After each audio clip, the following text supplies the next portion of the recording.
मसीह की। खुदा का धन्यवाद करता हूँ आज के इस 21वें दिन पे लेंट के, कि खुदा ने ये मौका मुझे दिया कि आपके साथ आके एक बरकत की बात करने वाला सकूं। खुदा आपको बहुत आशीष दे और बहुत बरकत से नवाजे। और मुझे आशा है कि पिछले दिनों के सरमन से आपको आशीष मिली होगी।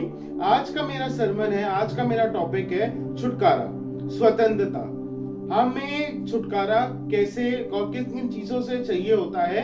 जैसे हमने पिछले समय बात की थी कि हमें ओवरकम कैसे करना है, और हमें छुटकारा बहुत सी चीजें हमारी जिंदगी में होती हैं कि जैसे किसी चीज का डर हो, किसी चीज की परेशानी हो, कोई प्रॉब्लम से हम बहुत दिन से जूझ रहे हो, उन सारी चीजों से हमें छुटकारे की जरूरत पड़ती है।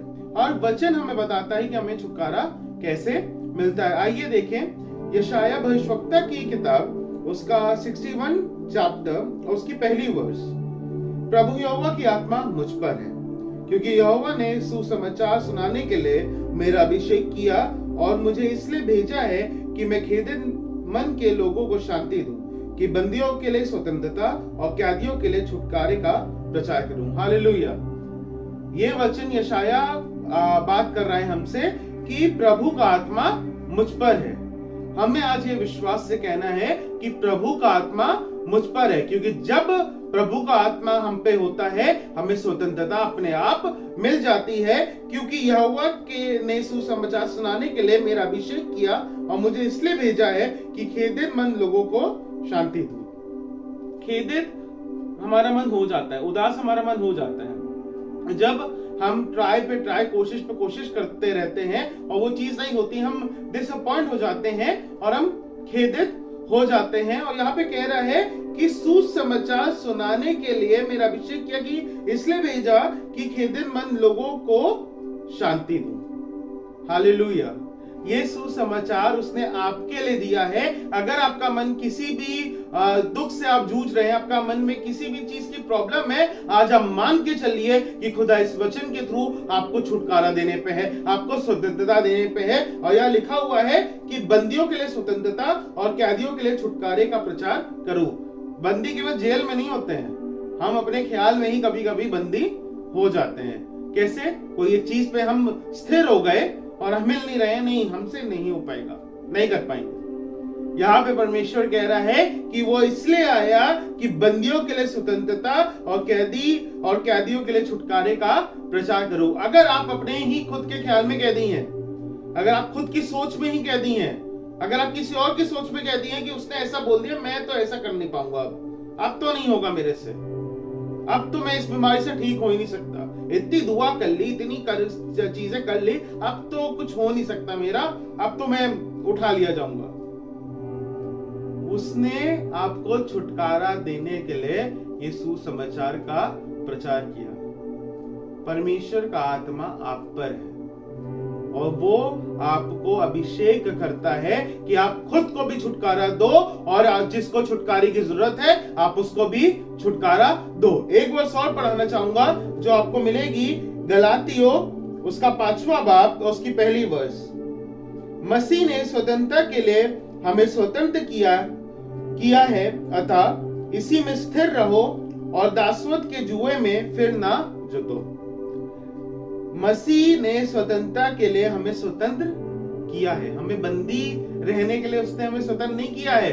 2023 साल पहले उसने हमें पापों से छुड़ाया, हमें पापों से स्वतंत्र किया। और क्या लिखा है? इसी में स्थिर रहो, तुम्हारा मन ना डगमगाए, तुम ना डगमगाओ, ये ना सोचो कि और क्या सोचेंगे और कैसे क्या चीज होंगी। जब तुम्हारा विश्वास तुम्हारे खुदा पे, जब तुम्हारा विश्वास तुम्हारे यीशु मसीह पे निरंतर बना रहेगा, निरंतर तुम उसकी बात जोते रहोगे, तो इसी में तुम स्थिर रहो और दासवत के जुए में फिर ना जुटो। अगर तुम दासवत के जुए से निकले हो, अगर तुम उस बंदवाई से निकले हो, अगर तुम उस बंदी से निकले हो कि तुम्हारे घर में कोई प्रॉब्लम थी, खुदा ने तुम्हें निजात दिलाई, तुम्हारे रिलेटिव्स में कोई प्रॉब्लम थी, खुदा ने तुम्हें उससे निजात दिलाई, तुम्हारे रिलेशनशिप में कोई प्रॉब्लम थी, खुदा ने तुम्हें उससे निजात दिलाई, फाइनेंशियल प्रॉब्लम से खुदा ने तुम्हें निजात दिलाई, तो वो कह रहा है जब निजात ले चुके हो इसलिए तुम्हें स्वतंत्र नहीं किया है कि तुम फिर बंधुआई में चले जाओ, इससे स्वतंत्र किया है कि तुम स्वतंत्र रहो और उस पे स्थिर रहो। मैं आपसे कहना चाहूंगा कि उस पे स्थिर रहो।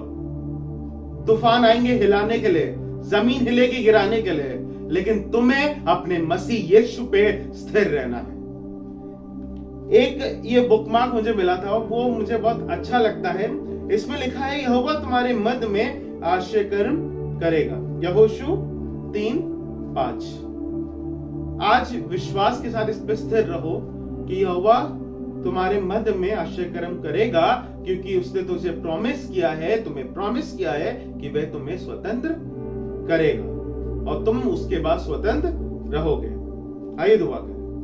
धन्यवाद जीव सामर्थ्य पिता परमेश्वर, आपका धन्यवाद करते हैं आपके उन प्रॉमिसेस के लिए जो आपने जिंदा वचन में हमारे लिए दी है। खुदा आपका धन्यवाद करते हैं। और आज जो ये वीडियो देख रहा है वो किसी भी जुए में हो, वो किसी भी बंधुआई में हो, वो किसी भी कैद में हो, आपके नाम से उसके जीवन पे हुक्म देते हैं कि हर कैद, हर बंधुआई उसके जीवन से इसी समय खत्म होने वाली है उससे, कि in the name of Jesus I command. खुदा मैं आपसे दुआ करता हूं, आप दूर और पास के खुदा हैं और मुझे विश्वास है आप इनकी जिंदगी से हर बंधुआई को इसी समय तोड़ लेंगे, इसी समय इनको स्वतंत्र कर रहे हैं और इनको सिखाइए कि कैसे इनको स्थिर रहना है।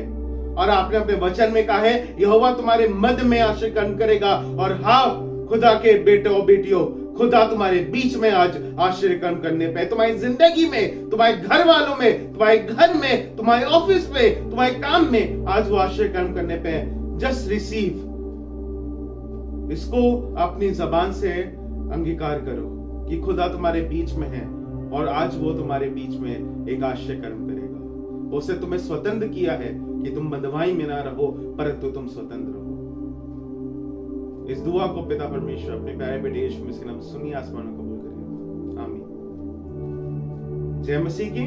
खुदा आपको बहुत आशीष दे और मुझे विश्वास है इस वचन के थ्रू खुदा आज आपकी जिंदगी में स्वतंत्रता देने पर है। जय मसीह की। शालोम, शांति और सलाम। कल मैं फिर आऊंगा एक बरकत की बात लेकर।